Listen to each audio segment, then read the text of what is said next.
On Thursday, July 24th, in the glittering world of Forrester creations and the stormy tides of love that swirl around its princes and princesses, a new tempest has taken shape, one more ferocious than any before. Word reached Nick Logan that Brooke, the woman he loves with a fierce, unquenchable devotion, might be returning to Ridge Forrester's arms. The mere idea drove him to desperation. He could not, would not, stand idly by and watch Ridge claim Brooke again. Determined to stoke the fires of jealousy in Ridge, to remind Brooke of what she might lose, Nick set his sights on the only person he believed could serve as his unwitting accomplice in this high-stakes game, Taylor Hayes. Once Ridge's devoted partner, Taylor still held a special place in his heart, a memory of shared dreams amid Italian vineyards and whispers beneath moonlit skies. If Nick could draw Taylor back into the orbit of Ridge's affections, he could twist their reunion into a dagger aimed at Brooke's heart, force her to question whether Ridge's heart still beat for her or for the woman who stood at his side now. Nick arrived at the Forrester estate under cover of twilight, the Mediterranean breeze teasing his hair as he ascended the marble steps of Ridge and Taylor's villa. He wore the calm, confident smile of a man certain that logic, passion, and a well-timed confession would bend Taylor to his design. Taylor greeted him at the door, her eyes wide with surprise and a flicker of old tenderness. Ridge had just left for a sudden meeting in Milan, and the house was quiet enough for two people who once shared a lifetime of secrets. Nick wasted no time in slipping into his plan. He spoke of Ridge's new business ventures, of the pressure mounting on Brooke to choose the Forrester legacy over her own heart, and of the void that had grown between Ridge and Taylor since Brooke's return to Zen's arms. He reminded Taylor of nights spent wrapped in each other's arms, of promises exchanged beneath Tuscan stars, of a love so deep it had once threatened to swallow them whole. Taylor resisted at first, telling herself that she had moved on, that her engagement to Ridge was real and binding. But Nick's words were carefully chosen arrows, each aimed to pierce her resolve, to whisper doubt into her mind. Had Ridge really chosen her, or was he merely rebounding from Brooke's rejection? Had their engagement ever meant more than a convenient shelter against the storm? Meanwhile, across town, Ridge Forrester was consumed by rumors of Nick and Taylor together. He paced the polished floors of his private office, his hands clenching and unclenching as he replayed the ironies in his mind. The brother who had meddled in his business and his heart, now brazenly courting the very woman he had promised to cherish. Ridge's anger boiled over when he overheard a passing assistant whisper of Nick's latest arrival at the villa, and of Ridge's own fiancée granting him a private audience. He stormed out of his office, the words unforgivable and betrayal echoing in his thoughts. His conscience, however, nipped at him with a more insidious truth. Had he truly proposed to Taylor out of love, forged an engagement ring with sincere intention, or had he used her to fill the hollow left by Brooke's departure? The question stabbed at him more sharply than any betrayal, and he forced himself to push past it, to confront the immediate threat. Nick Logan, once again invading his sanctuary. As Nick and Taylor sat in the villa's grand drawing room, their conversation deepening into confessions of loneliness and regret, Ridge burst through the door like a tempest unleashed. The two lovers turned in unison, shock and shame flooding Taylor's face, anger and betrayal flickering across Nick's. Ridge's usually composed demeanor shattered as he lunged forward, grabbing Nick by the lapels of his jacket. He hauled him across the room, slamming him against the wall with a force that rattled the chandeliers.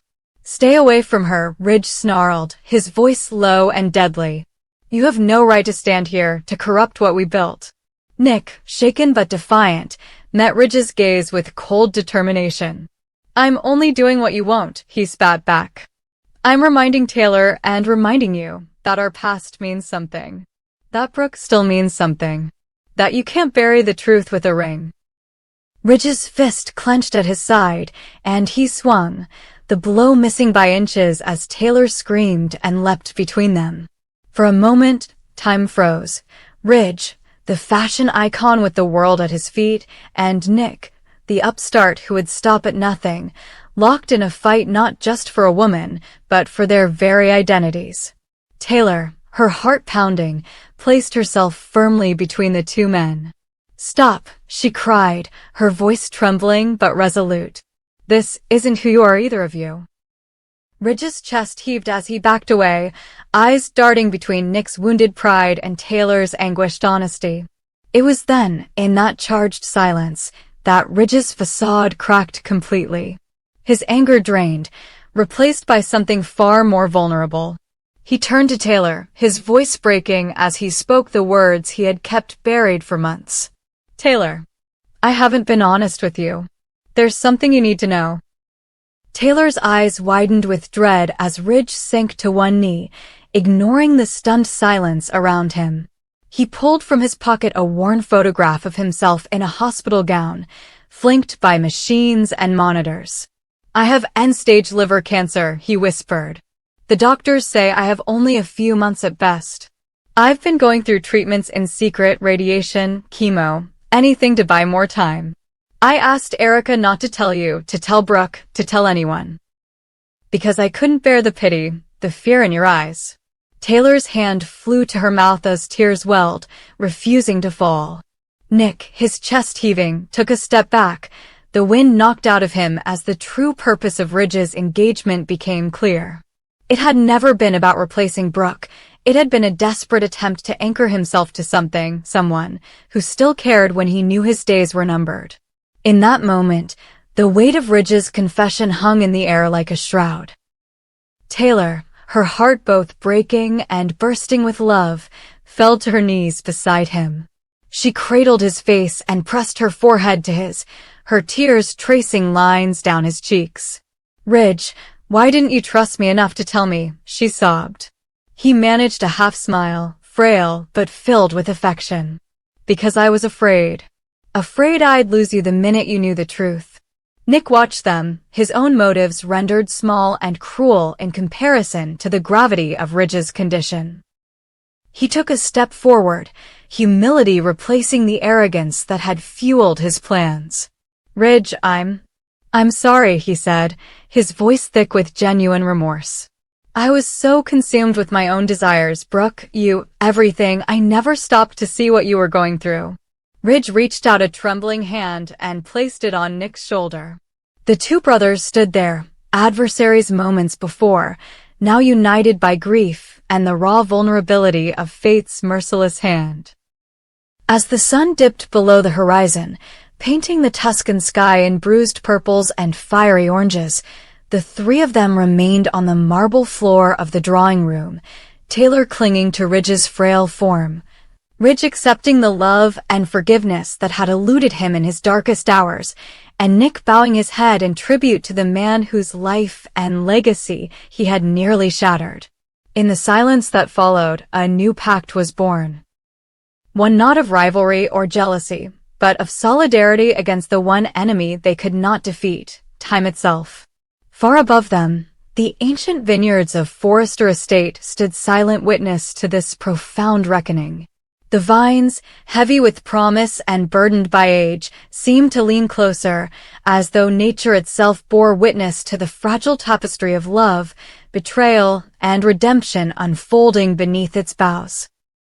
And in the twilight's hush, Ridge Forrester, once the unassailable titan of fashion and desire, allowed himself to lean into Taylor's embrace, the two of them connected by a love tested by cruelty, enriched by sacrifice, and strengthened by the unvarnished truth. Nick, the outsider turned conspirator turned contrite brother, bowed his head, the fight drained from him, but a new purpose settling in his heart, to stand by Ridge, not as an enemy, but as family.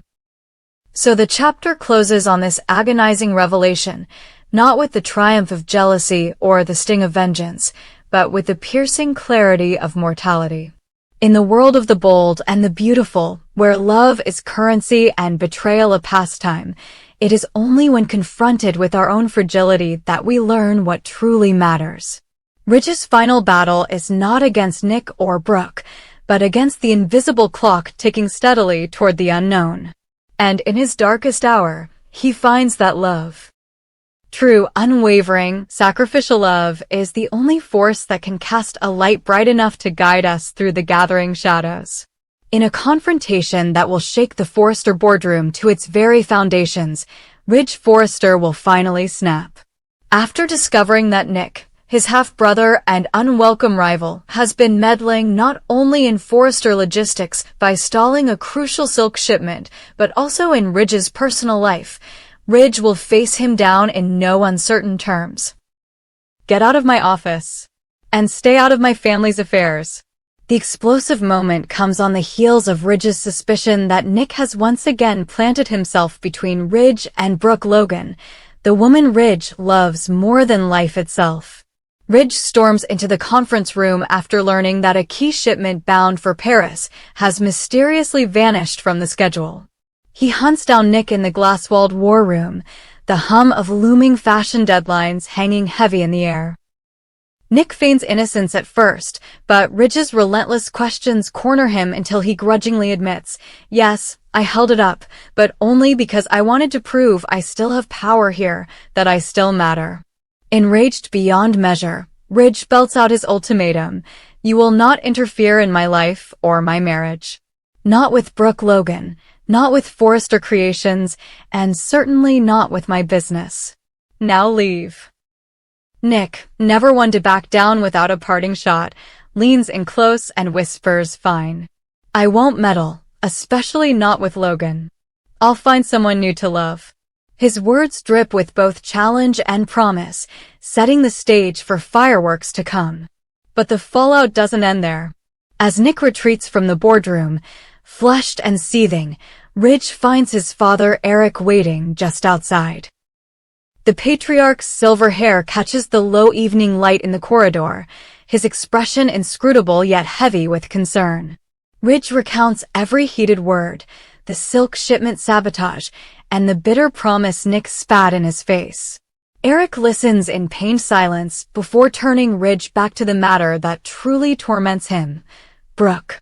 Son," he says quietly, placing a weathered hand on Ridge's shoulder, "you know Brooke Logan is the only woman you were ever meant to be with. Don't let anyone convince you otherwise." Ridge, still breathing hard from the boardroom clash, finally snaps, "Dad, this is my life, my choice. I'll handle Brooke in my own time." But Eric, stubborn as ever, refuses to let go. "You two belong together. Remember what you had. Remember what you lost." The tension between son and father crackles like static electricity, each convinced he's right, neither willing to step aside. Meanwhile, hundreds of miles away at the Forrester estate, Taylor Hayes anxiously awaits news of Ridge's mood. She's just received an unexpected visitor, Nick, fresh from his clash at the office, seeking refuge amid the sprawling Italian vineyards that cascade around Ridge and Taylor's newly purchased villa. He arrives under the guise of friendship, but Taylor, ever the perceptive mind reader, immediately senses ulterior motives.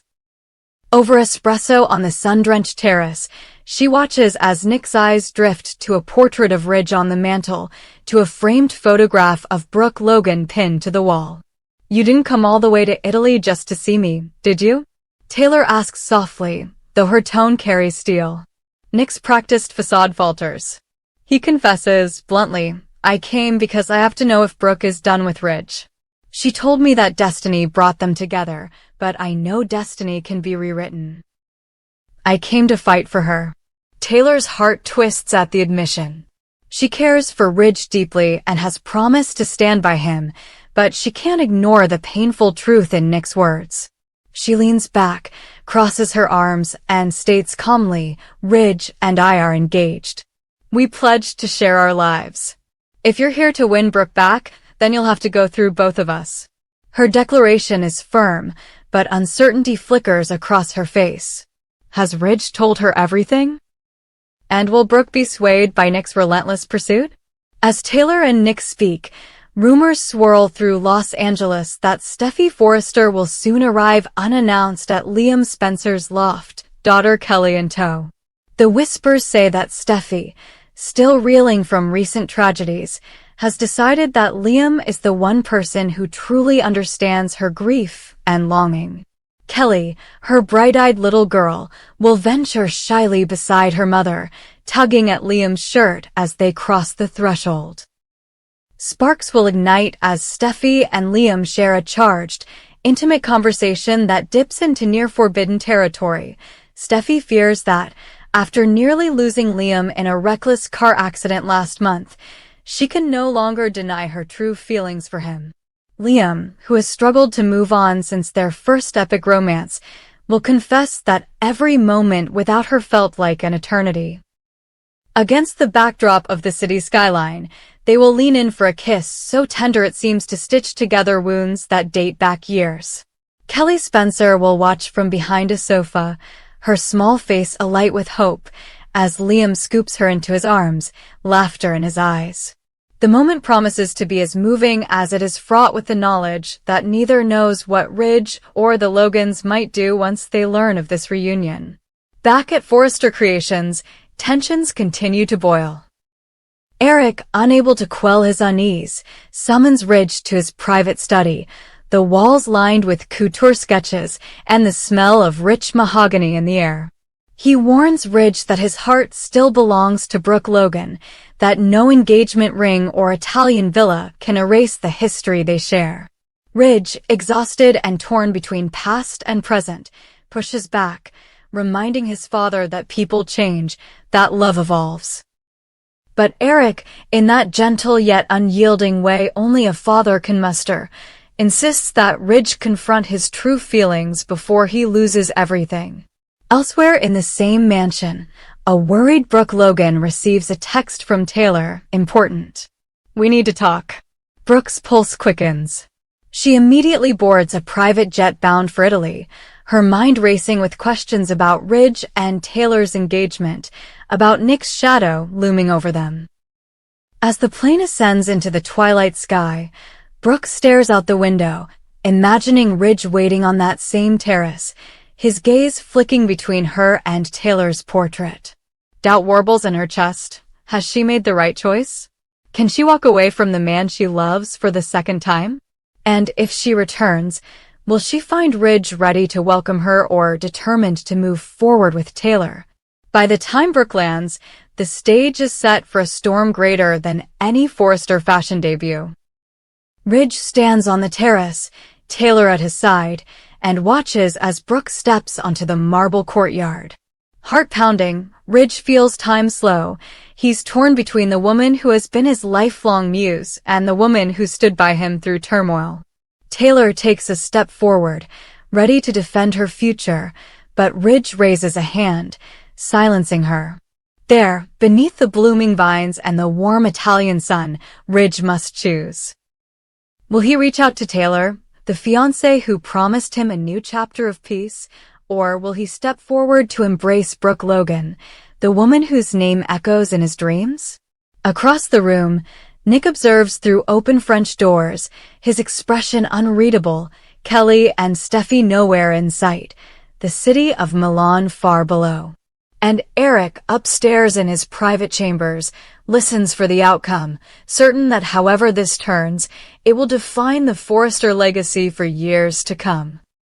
In the world of fashion and fierce hearts, there are no second acts, only the choices that bind us or break us. On this fateful day, Ridge's decision will write the next chapter of the bold and the beautiful, and nothing will ever be the same.